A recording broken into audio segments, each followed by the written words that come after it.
Joining us now is Dan Sheehan, an attorney who has been involved in some major cases, including the Pentagon Papers. He's representing a UAP whistleblower and joins us live. Dan, thanks for being here on the Hill. So these congressional hearings potentially in the upcoming weeks, what can we expect from them?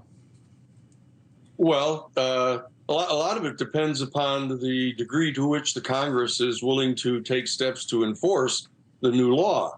There's a brand new law that was passed in December of 2022, setting up a new office called ATIP that is mandated by Congress to extract from all of the United States military services, all of the United States intelligence agencies, and importantly, from all of the U.S. government defense contractors.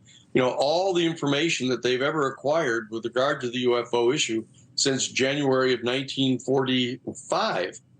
So that's a lot of information, and we're perfectly certain that they have tons of this information that they've been hiding and lying to the public about consistently for 75 years.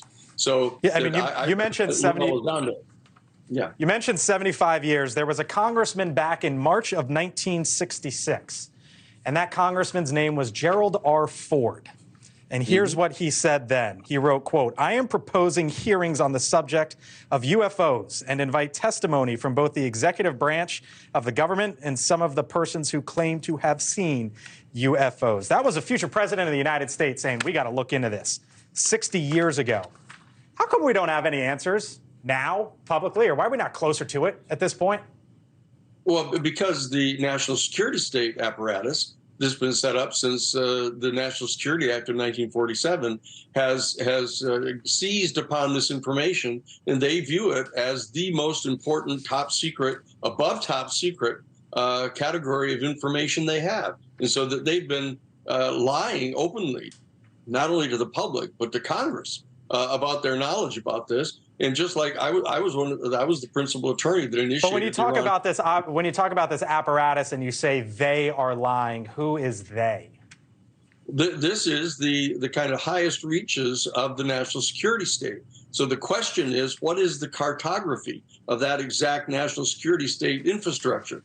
And the fact of the matter is that the agencies that have been made public to the American voters are not the complete story as to what groups exist. There's a group that was originally called Majestic 12, or MJ12, it was codenamed. There's some sort of group that is analogous to that is still operational for certain. We don't know what the name of it is because it's way above top secret, actually categorized potentially as Majestic top secret. And that they've been concealing the entire infrastructure of this national security state bureaucracy that's governing this information. Congress has to extract that information from the intelligence agencies.